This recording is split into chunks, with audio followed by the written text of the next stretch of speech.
first of all, so when someone has a chronic condition and for stress fractures, you're always going to refer, right? Always refer if you suspect it. Okay. I mean, you'll learn more about it in evaluation class as far as like how tender they'll be and more what they'll present with and what different tools you can use.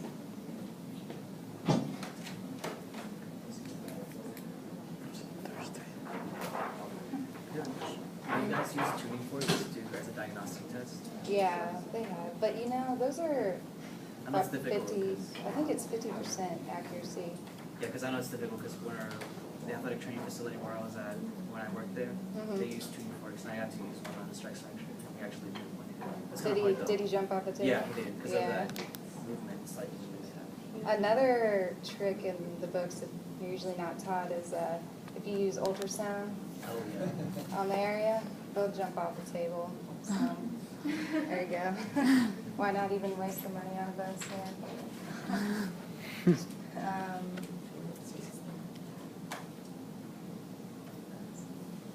Can you open it up right there?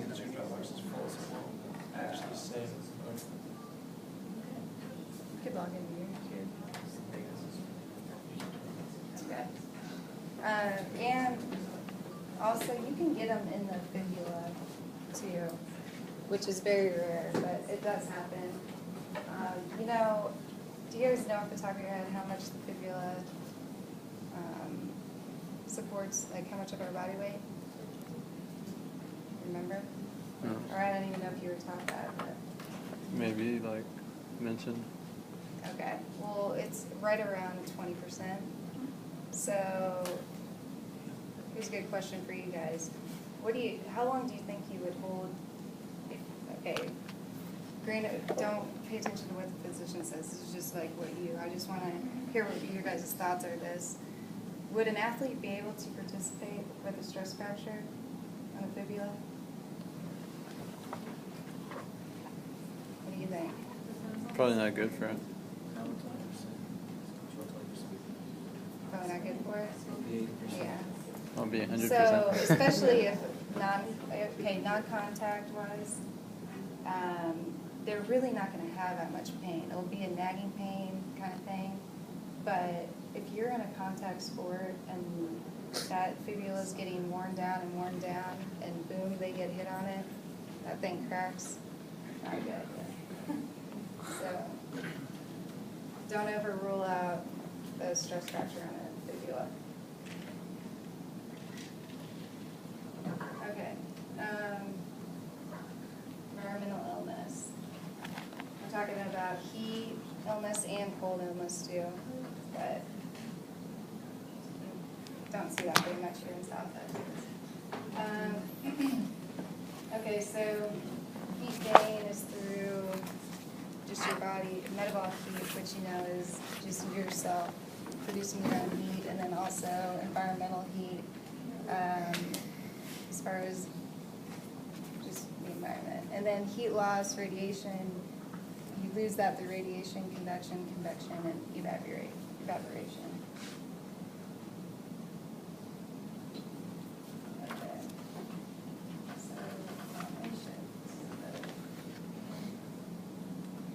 Okay, so this is a guy that is actually just riding a bike.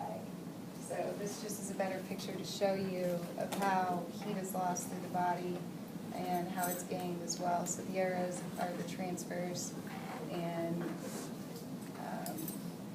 so like you lose it through sweat glands, through evaporation, respiratory heat exchange. The clothing causes that heat to stay in, which isn't good, especially for football players.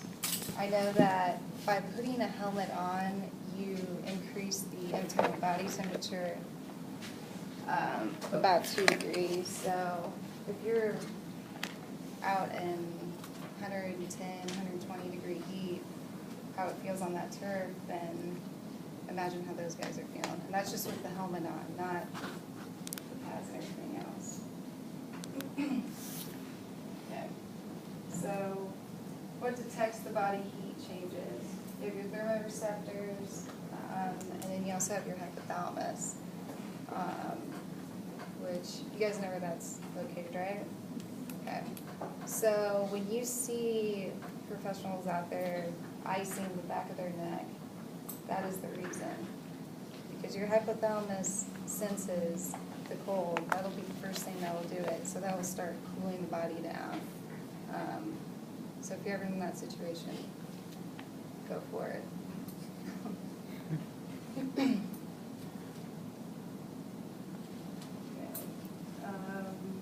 And this is just a cool study I saw.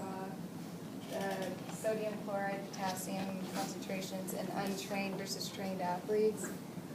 This will, once you guys get into preseason with men's soccer, women's soccer, and football, you will notice a difference in the athletes who have been training all summer in the heat and have been attending workouts versus those that haven't. And you can see right here, like pretty much their electrolyte concentrations are much, much higher in the sweat of the untrained men because they're losing that much more. Their body's not able to retain that fluid. And that's why pre-preseason conditioning is very, very important, especially in the environment that we live in. Okay, so heat stress is a part of under the heat illness branch, and this is just a picture of like a thermometer, like a wet bulb thermometer, what you put in the air to see what the heat index is and then what the actual temperature is, and it'll also show the humidity. But we've never canceled a practice here. But actually up in Kansas, we had to cancel practices. What was the temperature that y'all canceled at? It was like I want to say it was 116. I remember. In our undergrad, we did about 125 with the heat index here in Texas. Here in Texas. Yeah, but it's just certain states like Tennessee, they've got set rules now that say that if you're in this time frame, if you're in this temperature, We played at frame, 115. then you can't 115 practice degrees. for more than 20 That's minutes at a social time distance. and attend a Couldn't break. remember. And their guidelines, we would never, ever practice in Texas. Yeah. It's just, Yeah.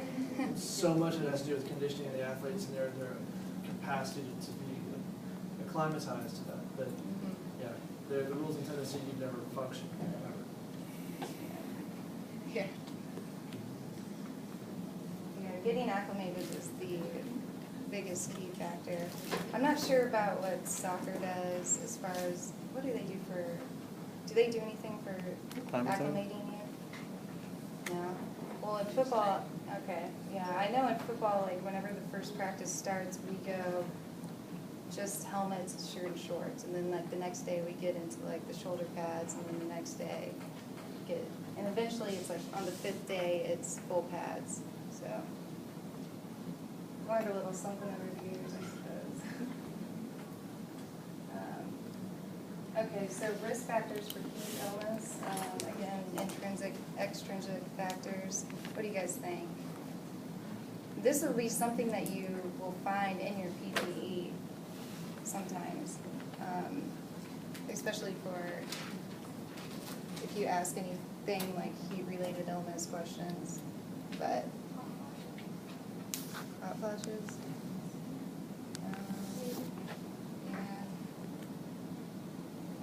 More intrinsic is going to be along the lines of Like electrolyte loss? yeah, electrolyte loss, or as long seeing if they've had it before, if they're prone to it. Sickle cell is an example of being prone to heat illness. What about some extrinsic?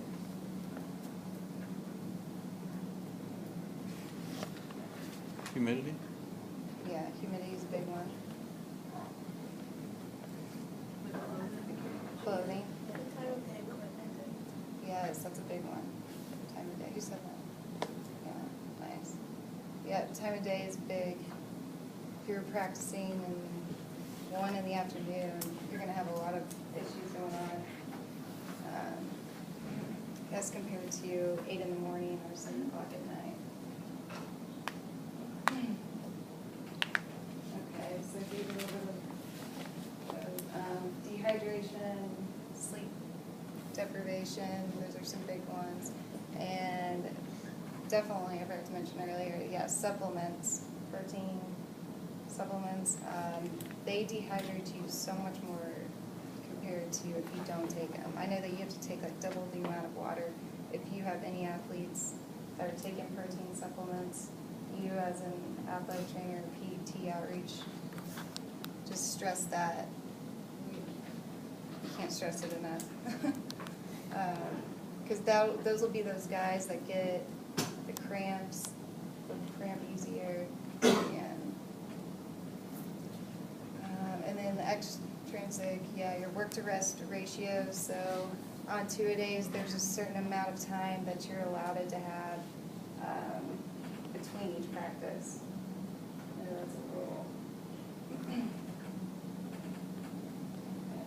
So these are just some examples of what heat cramps are, heat exhaustion, and then heat stroke, which is the worst thing. Reed, have you ever been around a heat stroke? Someone who's actually had heat stroke? Yeah, we had, beginning of any given season, much like you say, I put my athletes in and I start saying that if you're on something that needs to stop now. There are certain supplements that many people are using, creatine is one of them. But there's some very, very unique factors about creatine that pulls fluids out of your bloodstream, which drastically increases the likelihood that you can have heat stress likelihood. And I had one kid who didn't listen, and so about the third day of practices for preseason football, he went downhill very, very quickly.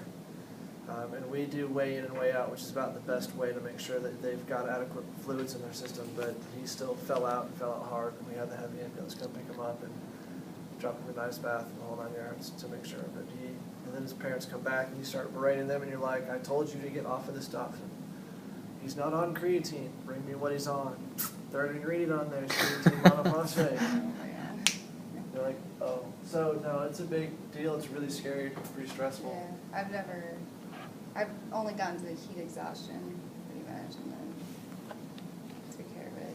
Then I had another story where there was a kid who was bet from his friends that if he could dip a whole can at once, Did what? so his heat tolerance that day fell off as well, and he went to the hospital too. But I think that's a little different reason.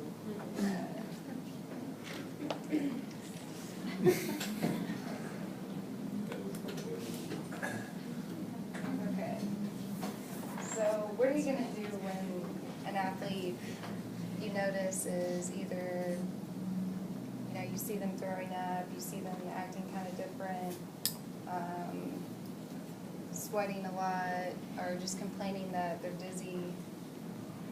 What would you guys do if an athlete is experiencing these kind of things? Replenish fluid. Normally move first, like from where they're at. Oh, yeah. Take them out of that environment. Put water on Yeah. Yeah. Spray them. Yeah, get them, first thing is just to get them out, get any of their gear off, get them in the shade or whatnot. Start by cooling them down with the important spots like the hypothalamus and then with the extremities as well.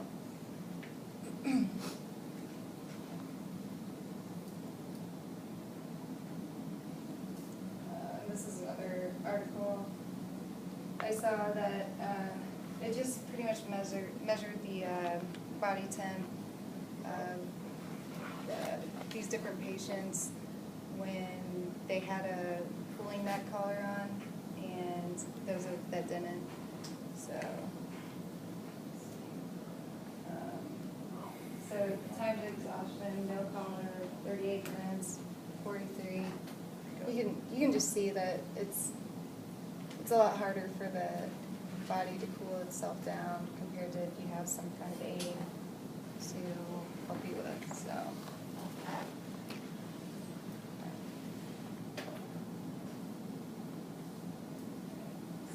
what are ways to prevent heat illness? I kind of talked about that a little bit, but so different ways to prevent, thinking about the timing of practice, stressing to your athletes, drink water throughout the day, drink Powerade throughout the day, not just during, drink it the night before. The equipment as well, you know, gradually getting them into it. Communicating with the strength coaches or the conditioning coaches, saying, like, as long as they're having their athletes practice or condition the time that they're going to be practicing, that's a good key to do too. That way they're just not thrown into the hot sun after they've been practicing like at 6 in the morning.